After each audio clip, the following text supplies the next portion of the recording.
The morning sun shone bright over the old city as Princess Isabella walked down the stone steps of the royal palace. She wore a simple blue dress that day, not the fancy gowns she usually put on for big events. Today was different. Today she was going to visit the children at the orphanage on the other side of town.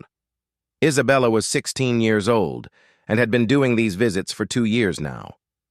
She loved spending time with the children who had no parents. They always made her smile with their games and stories. But what made her even happier was seeing her best friend waiting for her in the courtyard. Tempest stood in the morning light like something from a fairy tale. He was a white horse, but not just any white horse. His coat was so pure and bright that it looked like fresh snow. His mane flowed like silk in the gentle breeze. Tempest was an Arabian horse, one of the most beautiful kinds in the world. The Yahya royal family had owned his parents and grandparents for many years. The princess had known Tempest since she was 10 years old. Back then, he was just a young horse learning how to carry riders. Isabella was learning how to ride. They grew up together, practicing every day in the palace grounds. Her father, the king, had chosen Tempest especially for her. He said the horse had something special in his eyes, something that showed he would always protect her. Isabella walked up to Tempest and touched his soft nose. The horse made a gentle sound and moved his head down so she could pet him better. This was how they always said hello to each other. She had brought him an apple from the kitchen, his favorite treat. Tempest took the apple carefully with his teeth and ate it while Isabella got ready to ride. The stable boy helped Isabella get on Tempest's back. She sat in a special saddle made just for her. It was brown leather with gold decorations that showed she was a princess. But Isabella never thought much about being royal when she was with Tempest. To her, he was just her friend who happened to have 4 legs instead of 2. As they left the palace grounds, Isabella felt the familiar joy of riding. Tempest's steps were smooth and easy. He knew the way to the orphanage by heart. They had made this trip so many times before. The horse seemed to understand that these visits were important to his rider. He always behaved perfectly when they went to see the children. The streets of the old city were busy that morning. People were setting up their shops and getting ready for another day of work. When they saw Princess Isabella riding by on her beautiful white horse, many of them stopped to wave.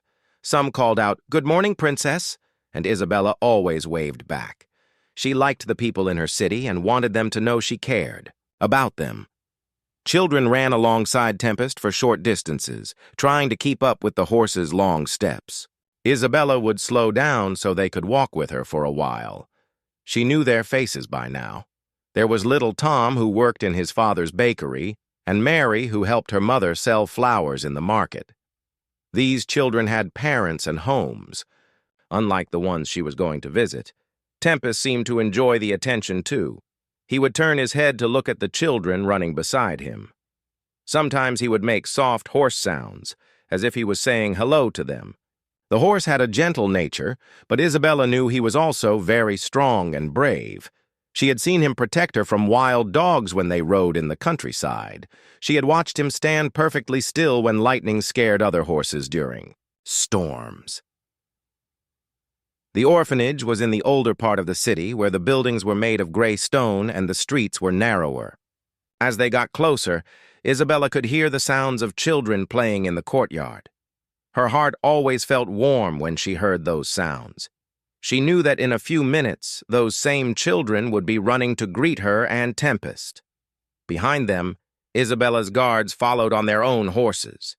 There were supposed to be 4 guards, but today only 3 had come. One was sick with a cold. The king had said 3 guards were enough for a simple visit to the orphanage. The guards were good men who had protected the royal family for many years. But they were older, and their horses were not as fast as Tempest. As Isabella and Tempest moved through the busy market area, the guards fell further behind.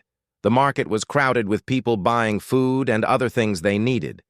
The guards had to stop often to let people pass. Their horses were bigger and heavier than Tempest, so they could not move as easily through the crowd. Isabella did not worry about being ahead of her guards. She knew these streets well, and Tempest knew them even better. The horse had never let anything bad happen to her. Besides, they were almost at the orphanage now. She could see the tall gray building with its red roof just ahead. The children at the orphanage ranged in age from very small babies to teenagers almost as old as Isabella herself. Some had lost their parents to sickness, others had been left at the orphanage when they were babies because their parents could not take care of them. But all of them loved when Princess Isabella came to visit. Sister Margaret, the woman who ran the orphanage, always met Isabella at the gate. She was a kind lady who had spent her whole life taking care of children who needed help. She loved Isabella like her own daughter and always worried about her riding through the city with so few guards. Today's visit had been especially good. Isabella had brought new books for the children to read. She had also brought warm clothes that the palace seamstresses had made especially for the orphans. The children had shown her pictures they had drawn and songs they had learned. One little boy named Peter had lost his first tooth and wanted to show Isabella the gap in his smile. Tempest had been patient during the whole visit, standing quietly in the courtyard while children petted his neck and fed him carrots.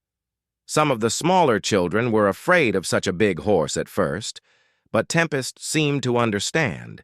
He would lower his head and stand very still until they felt brave enough to touch him.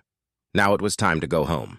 The sun was getting lower in the sky, and Isabella knew her father would want to have dinner with her. She said goodbye to all the children and promised to come back soon. Sister Margaret hugged her and thanked her for all the gifts. As Isabella climbed back onto Tempest's saddle, she felt happy but also a little sad. She always felt this way when leaving the orphanage. She wanted to help those children more, but she was still young and learning how to be a good princess. Tempest began, walking toward the gate, ready to take his rider home safely once again. Marcus Blackwood stood in the shadows of the stone archway, watching the street with angry eyes. He had been waiting here for over an hour, but he did not mind. He had been planning this day for weeks, and a little more waiting would not stop him now. Marcus was 35 years old and had once worn the proud uniform of a royal guard. For 5 years, he had worked in the palace protecting the king and his family. He had thought his job was safe and that he would work there until he was old. But 6 months ago, everything changed. It started with the servant girls. Marcus had always thought he was better than them because he was a guard. He would make them uncomfortable by standing too close when they worked. He would say things that made them afraid. Some of the girls tried to stay away from him, but Marcus would find ways to corner them in empty hallways. When the girls complained to the head of the palace staff, Marcus laughed. He said they were making up stories because they were jealous of his position. But then more girls came forward with the same complaints. They told stories about how Marcus had touched them when they did not want him to. They said he had followed them to their rooms at night. The king heard about these complaints and was very angry. He called Marcus to his throne room and asked him to explain. Marcus tried to lie, saying the girls were trying to get him in trouble, but there were too many stories from too many different girls. They all said the same things about Marcus. The king was a fair man, but he would not allow anyone to hurt the people who worked in his palace. He told Marcus that he was no longer a royal guard. He had to leave the palace that day and never come back. Marcus was also told that no other noble family would hire him as a guard because word would spread about why he was dismissed. Marcus left the palace with rage burning in his heart. He blamed everyone but himself for what had happened. He said the servant girls had lied about him. He said the king had treated him unfairly. He said the other guards had been jealous and helped get him fired. But deep down, Marcus knew the real reason he was angry. He was angry because he had been caught. For months after leaving the palace, Marcus lived in a small, dirty room above a tavern in the worst part of the city. He spent his days drinking and his nights planning revenge against the royal family. He had lost his good job, his nice uniform, and his place in society. Someone had to pay for his suffering. At first, Marcus thought about trying to hurt the king directly, but the king was always surrounded by many guards, and Marcus knew he would never get close enough. Then he thought about the queen, but she rarely left the palace, and when she did, she traveled with even more protection than the king. But Princess Isabella was different. Marcus had noticed during his time as a guard that the young princess often went out with very few guards. She was kind and trusting, and she did not seem to understand that the world could be dangerous. This made her the perfect target for Marcus's plan. Marcus began following Isabella's daily routine. He learned that every Tuesday, she rode to the orphanage on the other side of the city. She always took the same route through the old market streets. She always rode that beautiful white horse that everyone in the city knew belonged to her. Most importantly, Marcus noticed that Isabella's guards often fell behind when they traveled through the crowded market area. The princess and her horse were fast and could move easily through the narrow streets. The guards on their heavier horses had trouble keeping up. This gave Marcus the opportunity he was looking for. The plan Marcus made was simple, but evil. He would hide in the narrow alley that Isabella always used on her way back from the orphanage.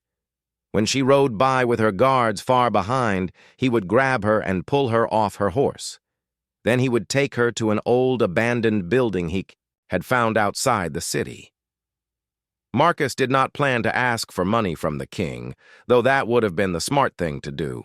He was too angry for smart plans. He wanted to hurt the royal family the way they had hurt him. He wanted them to feel helpless and afraid. He wanted them to know what it felt like to lose something precious.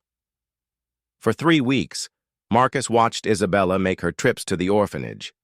He learned exactly what time she left the palace and what time she returned. He studied which guards usually went with her and how far behind they typically fell. He found the perfect hiding spot behind an old stone pillar in the narrow alley. The alley was ideal for Marcus's plan because it was the only way for Isabella to get from the orphanage back to the main road that led to the palace. The buildings on both sides were tall and old, with no windows facing the alley. Even if someone was inside those buildings, they would not be able to see what was happening in the street below. Marcus also discovered that the alley had several small side passages that led to other streets. If he could grab Isabella quickly, he could disappear into these passages before her guards even knew what had happened. He had walked through these passages many times, memorizing every turn and every hiding place. The abandoned building where Marcus planned to take Isabella was perfect for his needs. It had been a grain warehouse many years ago, but now it was empty and falling apart. No one ever went there because it was outside the city walls in an area where only farmers worked. Marcus had put supplies there, rope, water, and food. He had even made a place where he could tie up Isabella's horse, if he decided to take the animal too. Today was the day Marcus had chosen to put his plan into action. He had been watching the palace since early morning, and he had seen Isabella leave for the orphanage right on schedule. Now he was waiting in his hiding place, ready to grab her when she rode back. Marcus felt his heart beating fast as he thought about what was going to happen. Part of him was excited about finally getting his revenge on the royal family. Another part of him was nervous because he knew that if he was caught, he would probably be executed for attacking a princess. But Marcus pushed those nervous feelings away. He thought about how the king had embarrassed him in front of the whole palace. He thought about how he had lost his job and his good life. He thought about how the servant girls had ruined everything for him with their complaints. As Marcus waited in the shadows, he checked his plan one more time in his mind. Isabella would come riding down the alley just like she always did. Her guards would be far behind, just like they always were. He would jump out and grab her before she could scream or her horse could react. Then he would drag her into the side passage and disappear.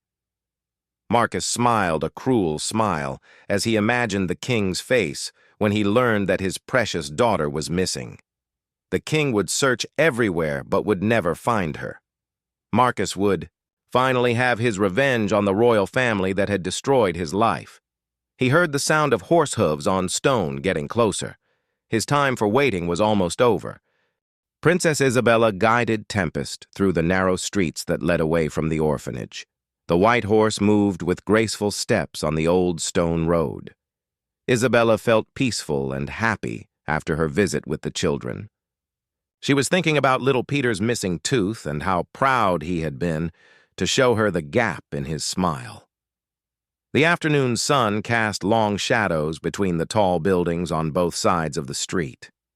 Isabella could hear the distant sounds of the market behind them, where people were still buying and selling goods.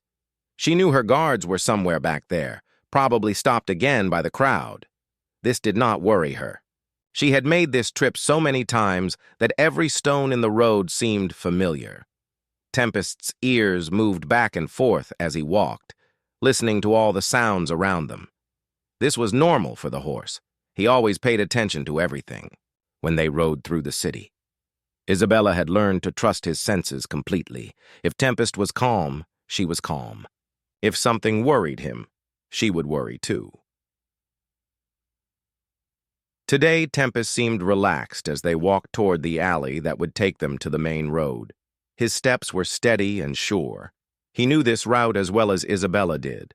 The horse had been making this journey for 6 years, ever since Isabella started visiting the orphanage. Isabella sat comfortably in her saddle, one hand holding the reins lightly. She did not need to guide Tempest much on familiar roads. The horse knew where to go. She used her free hand to adjust her blue dress, making sure it was neat for when they arrived back at the palace. As they approached the entrance to the narrow alley, Tempest's ears suddenly moved forward. This meant he had heard something that caught his attention. Isabella noticed the change in her horse's behavior, but she was not alarmed. Tempest often heard things before she did. Usually it was just a cat running across a roof or someone dropping something in a nearby building. The alley ahead looked exactly as it always did. Old stone walls rose high on both sides, creating cool shadows even in the afternoon sun. The passage was just wide enough for 2 horses to walk side by side, though Isabella and Tempest always traveled through it alone. Isabella could see sunlight at the far end of the alley where it opened onto the main road. Once they reached that road, it would be a straight ride back to the palace. She was looking forward to dinner with her father. She wanted to tell him about her visit to the orphanage and about the new books the children were learning to read. Tempest took his first steps into the alley, his hooves making soft clicking sounds on the stone. The sounds echoed slightly off the tall walls. Isabella felt the familiar coolness that always came when they moved from the sunny street into the shadowed passage. Halfway through the alley, Tempest's whole body suddenly changed. His muscles became tight under Isabella's legs. His ears flattened back against his head. His steps became shorter and more careful. These were all signs that the horse sensed danger. Isabella immediately became alert. She had learned to read Tempest's signals over many years of riding together. When he acted this way, there was always a good reason. She looked around carefully, trying to see what had alarmed her horse. At first, Isabella saw nothing unusual. The alley looked the same as always. The stone walls were old and weathered. Small pieces of moss grew in the cracks between the stones. A few old pieces of wood and broken pottery lay in corners where they had been for years. But Tempest knew something was wrong. The horse's breathing became faster. His head rose higher as he tried to see and smell everything around them. Isabella could feel the tension in his body through the saddle. Whatever was bothering him was close. Then Isabella saw a shadow move behind one of the stone pillars that supported an old archway. The shadow was too big to be a cat, and moved too deliberately to be caused by wind. Someone was hiding there, and that someone was watching them. Before Isabella could react or even call out, a man suddenly jumped from behind the pillar. He was big and rough-looking, with dirty clothes and angry eyes. His hands reached toward Isabella as he lunged forward, trying to grab her arm and pull her from Tempest's back. But the man had made a terrible mistake. He had not understood that Tempest was not just any horse. This was a horse who had been trained to protect his rider. This was a horse who loved Isabella more than his own life. This was a horse who would never let anyone hurt the girl who had been his companion for 6 years. In the split second between when the man jumped and when his hands would have touched Isabella, Tempest reacted with speed that seemed impossible for such a large animal. The horse spun on his back legs, moving his body between the attacker and his rider.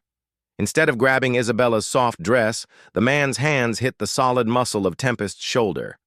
The impact was like running into a stone wall. The force knocked the man backward and sent him stumbling toward the alley wall. Isabella felt Tempest's sudden movement, but stayed perfectly balanced in her saddle. Years of riding had taught her how to move with her horse, even when he made quick turns or sudden stops. She gripped with her legs and held the reins firmly, but not tightly. The man who had tried to grab her looked shocked and angry. He had not expected the horse to move so fast. His plan had been to surprise Isabella and pull her down before she could react. Instead, he found himself facing an angry horse who clearly intended to protect his rider. Tempest stood between Isabella and the man like a living wall. The horse's body was turned sideways so that his bulk blocked any path to Isabella. His head was high and his eyes were fixed on the attacker. Every muscle in the horse's body was ready to move again if the man tried another attack. Isabella's heart was beating fast, but she was not panicking. She trusted Tempest completely. She knew that as long as she stayed on his back, her horse would keep her safe. She had seen him chase away wild dogs and stand up to much larger horses when he thought she was in danger. The man took a step forward, still trying to reach Isabella. But Tempest immediately moved to block him again. The horse's movements were precise and purposeful. He seemed to understand exactly what the man wanted to do, and he was determined not to let it happen. Now Isabella could see the man's face clearly.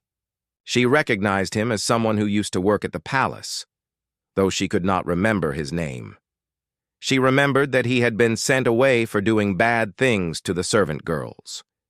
Seeing his face brought back those memories and made her realize how much danger she was really in.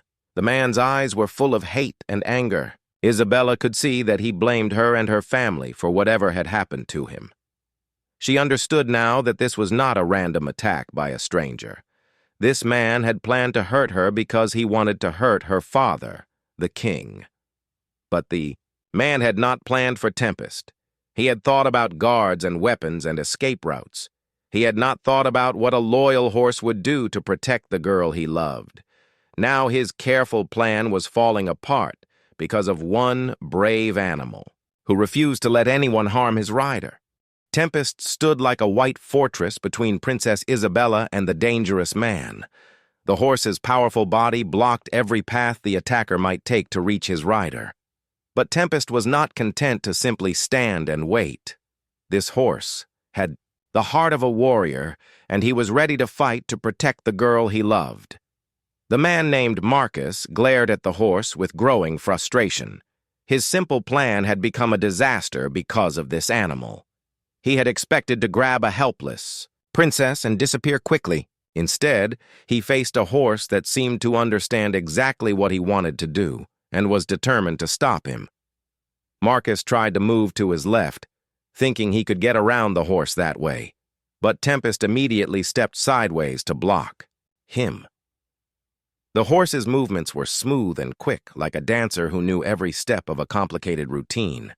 His hooves made sharp clicking sounds on the stone as he repositioned himself. When Marcus tried to move to his right, Tempest blocked him again. The horse seemed to be reading the man's mind, predicting every move before it happened. Tempest's brown eyes never left Marcus's face. The horse's ears were still flattened against his head. a clear sign that he was angry and ready to defend himself and his rider. Isabella sat quietly in her saddle, letting Tempest handle the situation. She knew better than to try to control her horse at a time like this. Tempest's instincts were perfect when it came to protecting her. The best thing she could do was stay calm and let him do what he knew how to do. Marcus was getting more desperate with each failed attempt to reach the princess. He had spent weeks planning this attack, and he could not accept that it was being stopped by a horse. In his anger, he made a decision that showed just how foolish and dangerous he really was. He decided to try to scare Tempest into moving away. Marcus picked up a piece of broken stone from the ground and threw it at Tempest's head. But the horse saw it coming and easily moved his head to the side. The stone flew harmlessly past and clattered against the wall behind them. Tempest's response to this attack was swift and terrifying. The magnificent stallion reared up on his back legs, rising high into the air like a statue of a war horse. His front hooves flashed in the afternoon light as they pawed the air just inches from Marcus's face. Tempest's powerful neigh echoed off the stone walls of the alley, a sound that carried both warning and fury. Isabella stayed perfectly balanced as Tempest reared. She had experienced this before, when wild dogs had threatened them in the countryside. She leaned forward slightly and gripped with her legs, moving with her horse as if they were one creature instead of two. When Tempest came back down to all 4 feet, his hooves hit the stone with a sound like thunder. Marcus stumbled backward, finally understanding that this horse was not going to be frightened or moved.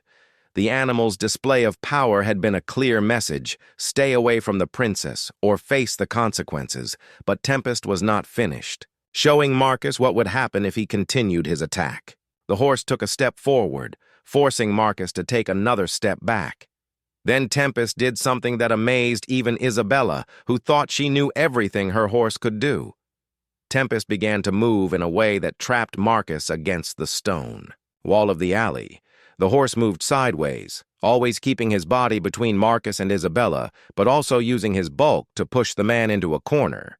It was like watching a sheepdog move sheep, except Tempest was much bigger and Marcus was much more dangerous than any sheep.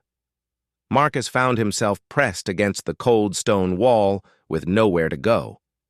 Every time he tried to move along the wall to find an escape route, Tempest would shift position to block him. The horse seemed to understand the geography of the alley perfectly, using the walls and narrow space to his advantage. Isabella watched in amazement as her horse demonstrated intelligence she had never seen before.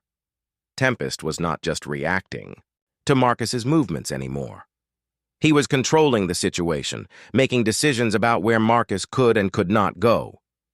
It was like watching a master chess player who was always 3 moves ahead of his opponent.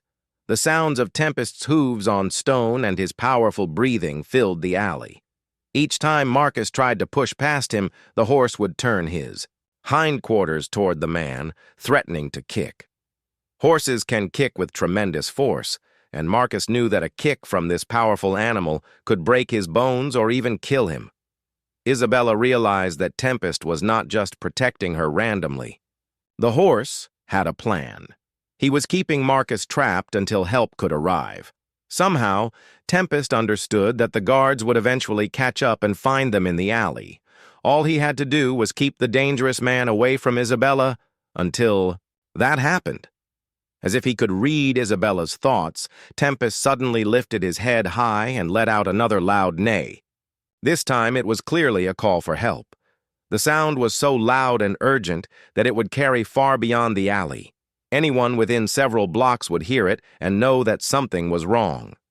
Marcus heard the call too, and panic began to show in his eyes. He realized that his attack had failed completely. Not only had he been unable to grab the princess, but now the horse was calling for help. Soon there would be guards and maybe even ordinary citizens coming to see what was happening. In his desperation, Marcus made one last attempt to reach Isabella. He feinted to the left as if he was going to move that way, then suddenly dove to the right, trying to get past Tempest's guard. But the horse had been watching for exactly this kind of trick. Tempest spun around with incredible speed, his hindquarters swinging toward Marcus like a weapon. The horse did not actually kick the man, but he came close enough that Marcus could feel the wind from the powerful movement. It was another warning, and this time Marcus finally understood that he had no chance of success. The sound of hooves on stone came echoing down the alley from the direction of the market. Isabella's guards had finally caught up and were riding hard toward the sound of Tempest's calls. Marcus could hear them coming, and he knew his time was running out. But even as the sounds of rescue approached, Tempest did not relax his guard. The horse kept his eyes fixed on Marcus, ready to react if the man made one more attempt to hurt Isabella. Tempest's loyalty and protectiveness had not wavered for even a moment during the entire confrontation. Isabella felt a rush of love and gratitude for her brave horse. Tempest had saved her from a dangerous man who wanted to hurt her and her family. The horse had not hesitated for even a second when he saw that she was in danger. He had put himself between her and harm without thinking about his own safety. As the sounds of the approaching guards grew louder, Isabella reached down and gently patted Tempest's neck. She wanted him to know how proud she was of him and how grateful she felt. The horse turned his head slightly at her touch, acknowledging her praise while still keeping watch on Marcus. The alley that had been a trap for Isabella had become a prison for Marcus, with Tempest as the guard who would not let him escape. The sound of galloping horses grew louder as Isabella's 3 guards rounded the corner and entered the alley. They had heard Tempest's urgent calls and knew immediately that something was wrong. When they saw the scene before them, they understood exactly what had happened. Captain William, the oldest of the guards, took in the situation with experienced eyes. He saw Princess Isabella sitting calmly on Tempest's back, completely unharmed. He saw the magnificent white horse standing like a living shield between the princess and a rough-looking man pressed against the wall. Most importantly, he recognized the man as Marcus Blackwood, the former guard who had been dismissed from the palace for his bad behavior. "Arrest him," Captain William commanded his men as he dismounted from his horse.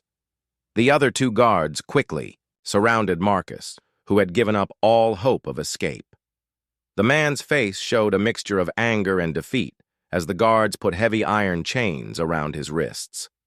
Marcus glared at Princess Isabella one last time as the guards prepared to take him away. "This is all your family's fault," he said with bitter hatred in his voice. "You destroyed my life, and I wanted to destroy yours." Isabella looked down at him from Tempest's back with sadness rather than anger. She could see that Marcus was a man who had let his own bad choices lead him to this terrible moment. Instead of learning from his mistakes and becoming a better person, he had chosen to blame others and seek revenge. "You destroyed your own life with the choices you made," Isabella said quietly. "My father gave you a chance to serve with honor, and you chose to hurt innocent people instead. No one forced you to do the things that got you dismissed from the palace." Captain William nodded approvingly at the princess's words. Even at 16 years old, she showed the wisdom and fairness. That would make her a good queen someday. She understood that people must take responsibility for their own actions. As the guards led Marcus away in chains, he cast one final look at Tempest. The horse stood proudly beside his rider, still alert and ready to protect her if needed. Marcus realized that his plan had failed not because of bad luck or poor timing, but because he had underestimated the bond between the princess and her loyal horse. "Take him to the castle dungeon," Captain William told his men. "The king will want to question him about this attack. Attempting to harm a member of the royal family is a crime that could cost him his life." As Marcus was led away, his footsteps echoing off the stone walls of the alley, Isabella finally felt safe enough to relax. She leaned forward and wrapped her arms around Tempest's neck, burying her face in his soft white mane. The horse stood perfectly still, understanding that his rider needed comfort after the frightening experience. "You saved me," Isabella whispered to her horse. You're the bravest, smartest, most wonderful horse in the whole world." Tempest turned his head to nuzzle her gently, his way of saying that he would always protect her, no matter what dangers they might face. Captain William approached them with respect and admiration in his eyes. "Princess Isabella, are you hurt in any way?" he asked. "Should we send for the royal doctor?" "I am perfectly fine," Isabella assured him. "Tempest kept me safe. He never let that man get close enough to touch me." She patted her horse's neck. Again, still amazed by how quickly and intelligently he had reacted to the danger. "I have served the royal family for 20 years, Captain William said, "but I have never seen anything like what this horse did today. He fought like a trained warrior and thought like a human being. Your father will want to hear every detail of this story." The ride back to the palace was very different from Isabella's peaceful journey to the orphanage that morning. Now she was surrounded by all 3 guards, and they watched every shadow and doorway carefully. But Isabella felt completely safe, because Tempest was beneath her, and she now knew without any doubt that her horse would never let anyone hurt her. When they reached the palace gates, word of the attack had already spread. Servants and guards lined the courtyard, all wanting to see that their beloved princess was safe. But most of their attention was focused on Tempest, whose heroic actions were already becoming legendary. King Ferdinand was waiting in the courtyard, his face showing the worry and relief that only a father can feel when his child has been in danger. He helped Isabella down from Tempest's back and held her tightly, grateful beyond words that she had returned home safely. "Tell me everything that happened," the king said, and Isabella related the whole story. She described how Tempest had sensed danger before she did, how he had moved to block Marcus's attack, and how he had kept the man trapped until the guards arrived. As Isabella spoke, King Ferdinand looked at Tempest with growing amazement and gratitude. This horse had saved his daughter's life through courage, intelligence, and loyalty that went far beyond anything he had ever seen in an animal. The king knew that he owed Tempest a debt that could never be fully repaid. That evening, the story of Tempest's heroic defense spread throughout the city and then throughout the entire kingdom. People gathered in taverns and market squares to hear about the princess's brave horse who had fought off an attacker. Bards began composing songs about the white stallion whose love for his rider had saved her from a dangerous enemy. Children who had run alongside Tempest in the streets now told their friends that they had touched a hero. The orphans whom Isabella visited begged Sister Margaret to tell them the story again and again. They were proud that their princess had such a wonderful horse, and they felt safer knowing that Tempest was protecting her. 3 days later, King Ferdinand made an announcement that had never been made before in the history of the kingdom. He declared that Tempest would receive the title of Guardian of the Realm, making him the first animal ever to be given such an honor. The ceremony took place in the great courtyard of the palace, with hundreds of people gathered to witness this historic moment. Tempest stood proudly beside Princess Isabella, wearing a special golden bridle that had been made just for this occasion. Around his neck hung a medal that bore the royal coat of arms. This horse has shown courage, intelligence, and loyalty. That would be remarkable in any human being, King Ferdinand announced to the crowd. He has earned a place of honor in our kingdom that will last for all time. From this day forward, Tempest shall be known as Guardian of the Realm, protector of Princess Isabella, and friend to all who value bravery and faithfulness.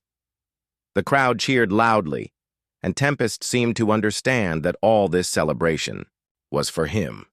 He held his head high and stepped proudly, enjoying the attention and praise. Isabella beamed with happiness and pride for her beloved horse. As for Marcus Blackwood, he was tried for his crimes and sentenced to spend the rest of his life in prison. He would have many years to think about the choices that had led him to that dark cell. But he would never again have the chance to hurt innocent people. The bond between Princess Isabella and Tempest became stronger than ever after that day in the alley. They continued to visit the orphanage every week, but now with extra guards and a new appreciation for how precious their friendship really was. Years later, when Isabella became queen, she would tell the story of Tempest's bravery to her own children. And they would grow up knowing that sometimes the greatest heroes have 4 legs instead of 2, and that loyalty and love are the strongest forces in the world.